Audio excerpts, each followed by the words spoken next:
any ghost stories? Yes, and holy shit, do I ever. Let's hear it. Let's go. All right, I was gonna, and thanks to this got me off a thing I didn't want to go to anyway. Oh shit! Now I'm intrigued. Dude, well, here's the thing, okay? This is like the most tangented conversation. Like I have the most fucked up ghost stories ever. Well, we gotta go there. Do it. Okay. Yeah, we gotta go there.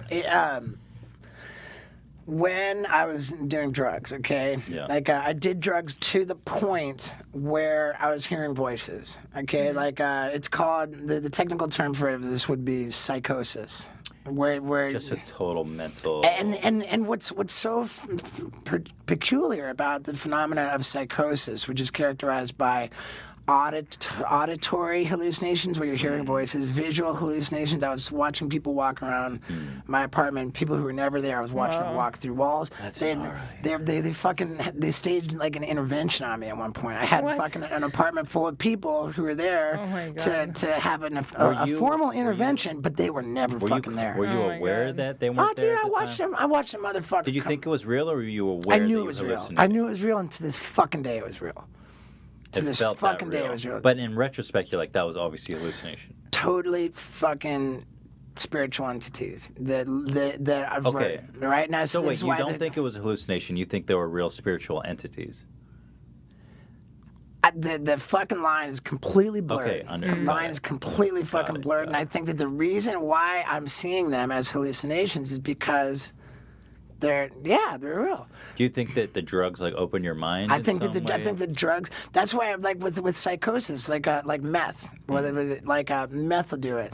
Cocaine, particularly on the third straight day of a cocaine bender with no sleep, like while inhaling nitrous oxide to the exclusion of air as much as possible. Right. When shit would really pop off. Interesting. You know, shit would pop off. Did you invite it? At one point, okay, the first time I had like a spiritual intervention where it was like, okay, I was sitting and I was inhaling nitrous oxide and I was doing cocaine and I had been doing so for 2 to 3 days. I was in a chair that spun just like this one, and I was sitting in front of a big pile of cocaine, and I'm sitting there, and I'm thinking to myself, as I go to snort another ridiculous helping of cocaine, I thought to myself, wow, I'm killing myself. You know, like there is no longevity in what I'm doing. I'm dying. I'm dying here. Like, this is me killing myself, and I'm dying. And I thought very specifically, because I'll never forget this, I thought, I don't care if I die. And I just leaned over to go fucking right now. As I thought, I don't care if I die. As a reaction to those specific words that I thought, to that thought, physically, the spinning chair I was in as I went to it fucking spun. It was like there was a big, strong dude who fucking spun the fucking chair. It was like with the power of as if it was like a fucking mechanical bull. It was just like it fucking spun, and and it was. Now, granted, this was a tactile hallucination, meaning not like here, but you feel it. Mm-hmm. I know fully well that if there was a surveillance camera in my apartment at that time, it would not reveal this experience that I had. Right. I'm clear on that, but it fucking happened. What do you mean it wouldn't reveal? You never spun at all? You think it would show? My experience was that I did, but if someone else was there, if the camera it was just still. It got right. It didn't. I know well enough to know that this is an experience that I had that was outside of the dimension that we're in, right? And it was so clear when this happened that I thought, I don't care if I die, and then just, whoa, it was think again, motherfucker, think again. So this was completely in response to that. I don't care if I die. It was think again. The message was clear that there is some entity that distinctly cares that I not die. What was your think reaction? again. I was like, fuck, something powerful as fuck just spun this thing. Did you take the line? Well, yeah, of course. Of course, but something powerful as fuck wants me to live. Wants me to see the importance of don't not care. Like I should care. Something wants me to care about living. I got to live for something. Dude, I had, and I think it might have been later that night. Well, no, it was another night when I had the formal interview.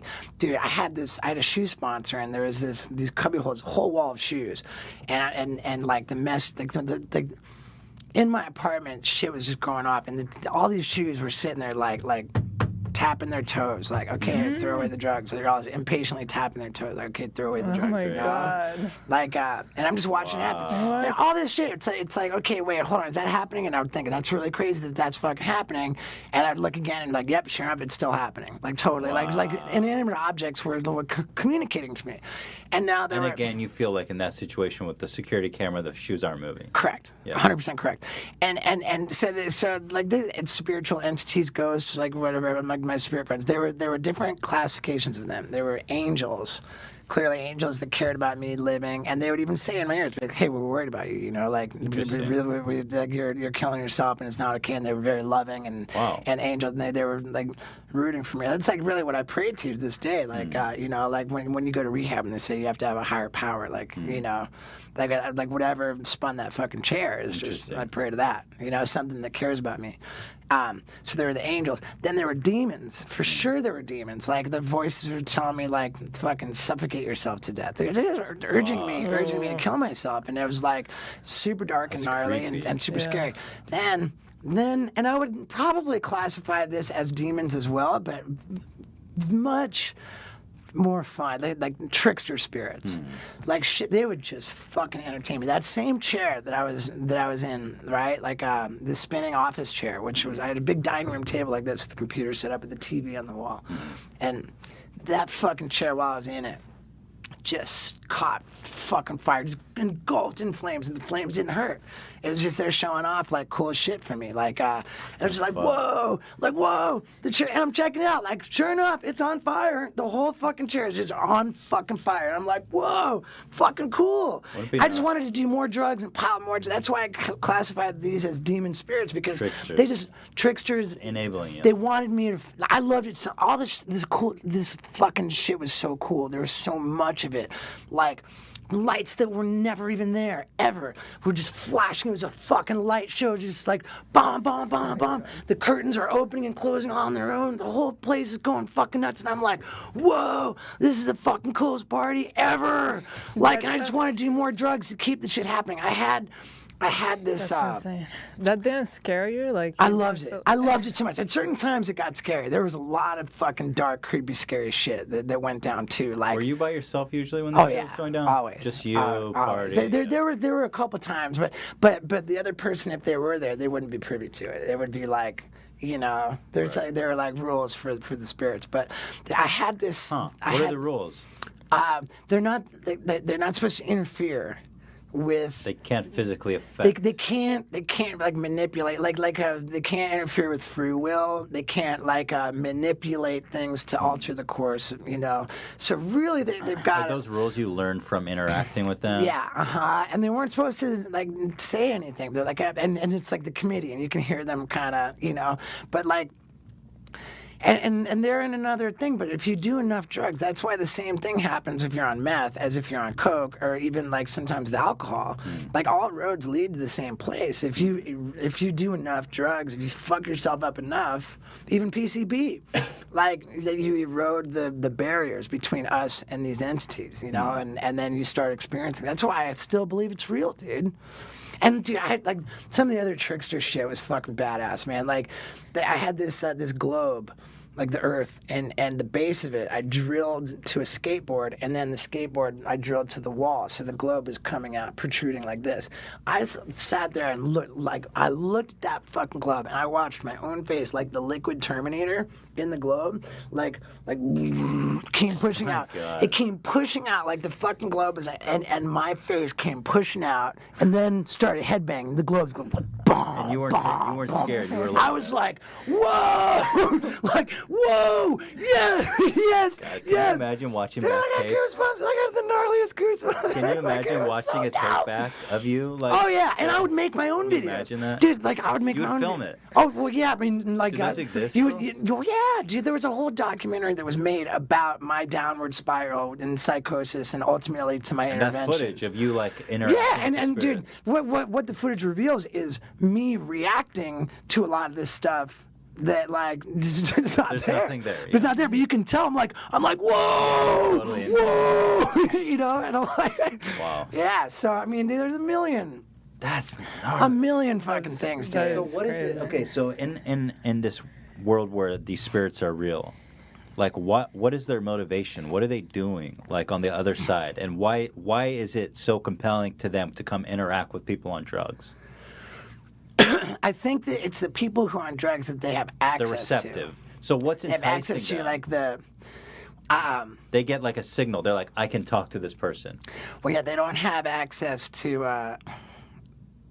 Like the. And not everybody. Right, I think, like, and I don't know. I mean, maybe I'm just out of my mind. But, No, and I mean, it's but your the- personal experience. Right, that's right. fascinating, My experience, my belief, is that the barriers are you know, like for you. You aren't aware of them because you've got these barriers in place, which you Yeah. have not eroded Right. to the point where you can become aware of them. So I would And say they're, that. and they're aware when your barrier's down. For sure. Got it. And what's their motivation? I think with the trickster stuff, that just made me so hungry to keep that shit happening. I just want like this all like just even the voices, everything, like the people walking around. I watched a fucking dude come out. Like I lost my mom in 2003, and you know, it was like really kind of a traumatic thing for me. Not that I lost my mom, but the last 5 years of her life, where she survived an aneurysm, and she was very fucking damaged. Like she was physically and mentally horribly disabled, and had bed sores, and it was just fucking terrible. Like she was in great pain, and her last 5 years were traumatic, and that fucked me up a lot. At one point, when I was in this apartment, like. In my fucking psychosis, I watched a dude come out of the bathroom.